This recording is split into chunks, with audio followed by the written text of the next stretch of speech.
Hey, Jason. Hey, Angela. So the newest news out there for home buyers is our Mishta, the changes to Mishta, and that $25,000 first-time home buyer. Yeah, the first generation home buyer.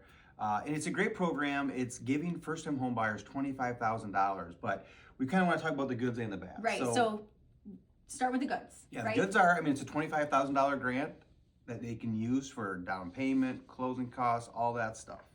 But it has to be paid back. Yes. And it is free in the sense that it's interest free. So it's what's called a silent second that sets on title, but you don't pay it back until you refinance out of a Mishta product or you sell. Okay.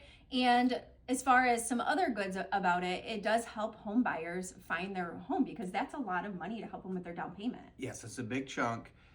And it also is helping in the first generation is the goal is to have people who have never bought a home and their parents have never bought a home or have not owned one in the last 3 years. Right. A lot of people think that first-time home buyer is they've never owned a home, but it's actually they just haven't owned a home for the last 3 years. Correct. Okay. And then as far as some of the bads, tell me more about that. I hear that there's a max. There is a max, which honestly at this we don't know what it is yet as far as purchase price. Currently, it's $224,500 in the state of Michigan. Now, come May, it's supposed to go north of $500,000. So that'll open the door to a lot better home prices for people. But one of the negatives, and not necessarily a negative, but a drawback is with the first generation, their parents can't have owned a home in the last 3 years. And that can be a slippery slope. Okay, and why do you say that? Well, they can't have owned a home in the last 3 years, but one, Mishta hasn't defined how they're proving that. And if you have divorced parents and, one has a home but the other one doesn't, it doesn't matter. Mishta has drawn a line in the sand that says they can't have owned a home, none of them in the last 3 years. So I just think we're going to have some trickiness getting that part approved. Okay. So have you worked with any of these home buyers yet?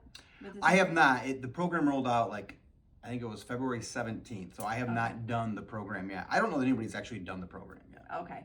But I do know that you've had classes about Mishta and what I really love about working with you is you are highly educated and you help educate all of the agents and your buyers about the different Mishta programs and the parameters around that.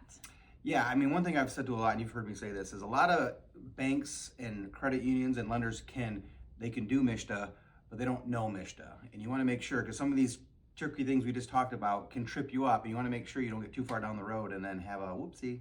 Right, like for example, if you don't have that true full pre-approval and you get a house under contract and then all of a sudden, hey, did you know your dad actually owned a house? Right. And you can't use it, so then that's going to mess up the situation. Yeah, you're gonna have to go really deep on these to make sure that they qualify. Okay, and then also Mishta, so this $25,000 Mishta program, is it also conventional and FHA? Yes, so they can go either route.